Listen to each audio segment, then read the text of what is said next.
Well, what's this crap?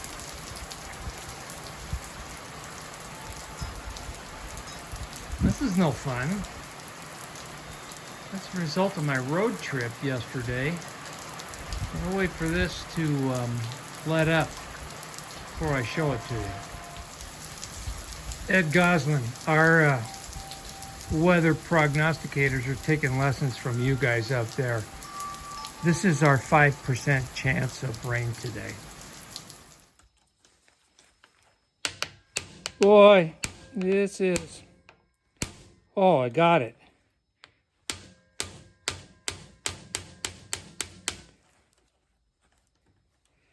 I've been heating, soaking, and I really did not want to use the impact driver since this is all so damaged in here. So I clamped it the best way I could in the vise.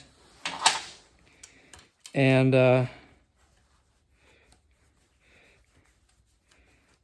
it worked. Still hot. I got that plug out. Okay. I'll fish the spring out of there. And I'll try and do the same thing on the other side. And I hope I don't bust this case. Much better.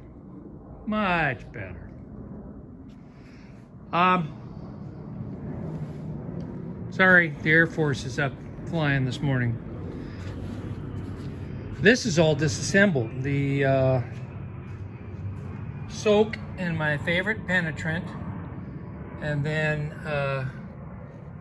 heat produced a positive result. Although my slot on this one, focus, got a bit boogered. I didn't have that in there good enough, and being an old blind guy, I didn't catch that in time. But I'll dress that up. So the rails and forks are out. The springs and detent balls are out. Interesting. This detent, it's not really a ball. That's the inner ball, and that's the outer. That fits into that little recess in the cup of the screw. The other side doesn't have one, just has the inner detent ball. I don't know if that is missing from the other side or if this is the intended design. Really don't know. I'm not that familiar with old Ford top loader 3-speed transmissions, but it always shifted and worked just fine in the 15 years that I have this tractor. So I'm not going to worry too much about it. The wear on the rails in the slots for the detent ball seems to be even and not excessive, so I think we're okay.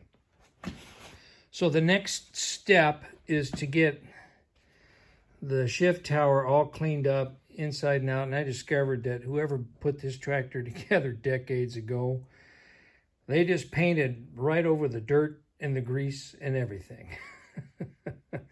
So I've got some cleaning to do, which I will do off camera. I'm not going to bore you with that. I'll get all the cleaning and wire wheeling done off camera, and then I'll show a little of the prep work on the brake and the broken piece and prepping that for brazing. Now that's going to be a challenge because part of the brake is right into the boss where that retaining screw for the spring and the detent ball goes in. So yeah, this is going to be challenging for this old tin bender. Remember, I'm not a welder, you know.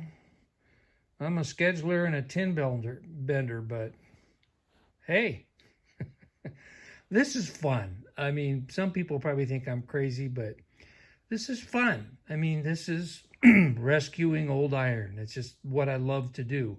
And a lot of other people would say, you know, that should just go in the scrap bin. Yeah, you're probably right, but I just can't accept that. I got to try and save it. So here we go. I'll get the parts washer fired up and get this all cleaned up, bring you back when we're ready to braze this up. All right, everything is initially cleaned. I'll have some more cleaning to do. Putting some Scotch-Brite over the rails and forks, that kind of thing. But the tower is all stripped, cleaned. Weld prep is done.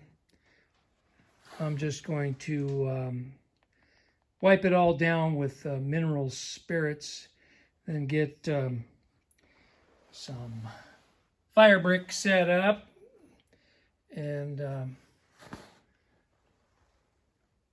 crank up the torch. We'll braze this together.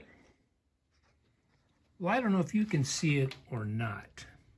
But there's a crack that runs clear over to about there. So I'm going to drill a hole right there, the end of the crack. Then I got a V-groove that crack out a little more before I start brazing this up. I like my cast iron medium well.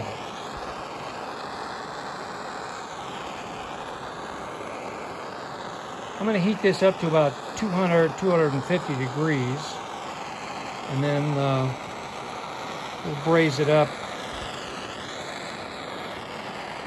Some folks would ask, well, Matt, why are you using a cheap propane torch to heat that cast iron up?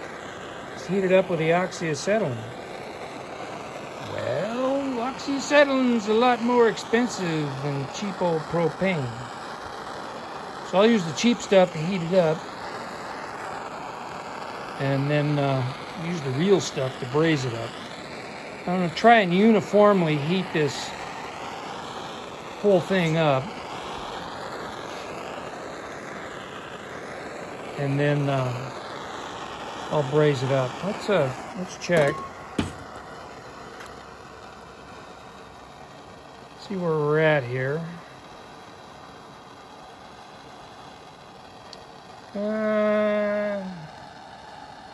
Got a ways to go. I'll bring you back.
I can gorilla glob with the best of them.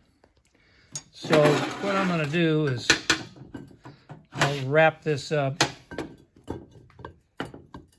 Sorry, doing all this one-handed. I'll wrap this up in a welding blanket. Brazed up the inside too. Looks horrible right now, but once she cools off, I'll touch it up with a grinder and we'll be good to go. Well, the last time I did this, you recall it was refurbing the coal vise when I brazed up that big, ugly cast iron vise portion of that had the ugly crack in it. Well, I did overheat that. When I wrapped it up in this blanket, my buddy and Arnie and I were sitting over the other side of the shop having a cold snack, you know, and I happened to look over and I saw smoke.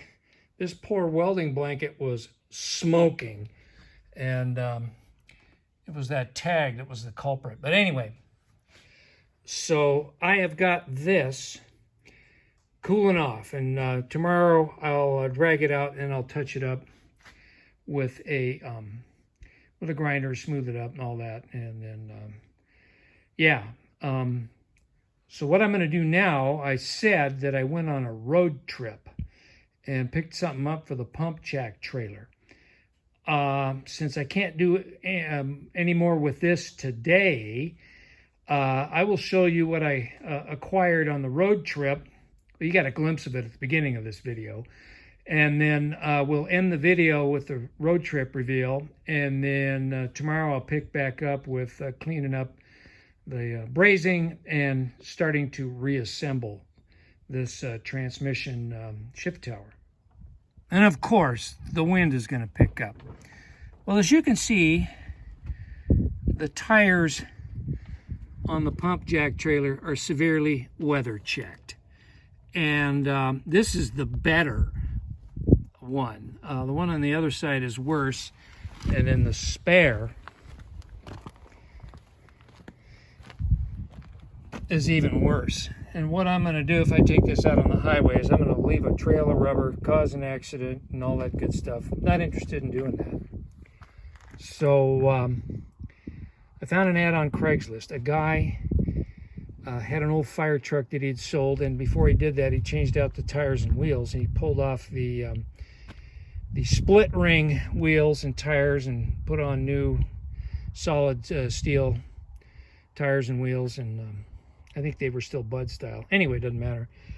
And so he advertised them on there for $200, and I thought, yeah, and it was way the heck and gone up in Glendale, 3.5 hours away, and I thought, nah, I'm not going to drive that far for $200. And I forgot about it. A week or two went by, and then the ad reappeared. He dropped the price to $150. Long story short, I drove to Chandler and bought 6 complete tires and wheels for $125. Let me show you what I got. These steer tires are brand new. You can't see it because of the sunlight, but the blue dye is still in the bottom of the treads. There is no weather checking, shadow, whatsoever on the sidewalls. The rims are exactly the same size. Now, these are split rings, not split rim. There's a difference. Split rims, the old Widowmakers, are literally split right in the middle of the wheel. I think that's the Firestone RH5. Don't quote me on that. But if you Google or go on YouTube and search for split rims, you're going to find just a gazillion videos about split rims and split rings. These are not the Widowmaker style. Now, split rings are still dangerous if you don't know what you're doing, but most truck tire shops still service split rings. They got cages when they air them up, and they're not as bad as people think. They confuse split ring with split rim, and that's not correct. Anyway, these are beautiful. So these are going to go on the trailer, and then I got 2 really good rear traction tires. Again, no sidewall weather checking. Decent tread. And then the other 2 traction tires, they're so-so. But again, no weather checking on the sidewall. So I've got 2 good tires to put on the trailer, and then I'll have a good spare. And the rest will either be yard art or trading stock. But I'll keep them under cover out of the weather. No point in letting them go to waste. These are 920s. They're going to the tires on the trailer they're replacing are 825 20s. So just a hair taller and just a hair wider, but the rims are exactly the same as what I got. So I am going to clean up the rims that are going to go on the trailer, and get some matching spray paint to get those dolled up the way they're supposed to look. Get some tire black on the tires, you know, make them look good. And then I'll be all set to take that thing down the highway without worrying about leaving a trail of rubber all over the place and having a flat. And the last thing I want to do is try to change one of these monsters along the side of the road. Okay, the brazing's done. Got to let that cool down, so nothing I can do with the transmission anymore today. You've seen the road trip reveal, so I guess this video's over with. So I'll leave you all. Thanks for watching. Got a couple more new subscribers. Thanks for joining us. Hope you enjoy the content. And in the next part of this green bean transmission fix, I'll do a shout out to some old friends up north and a couple of tractor clubs up there. And we'll see if we can't wrap this series up. Thanks for watching, everybody. We'll see you real soon on the next one. Bye for now.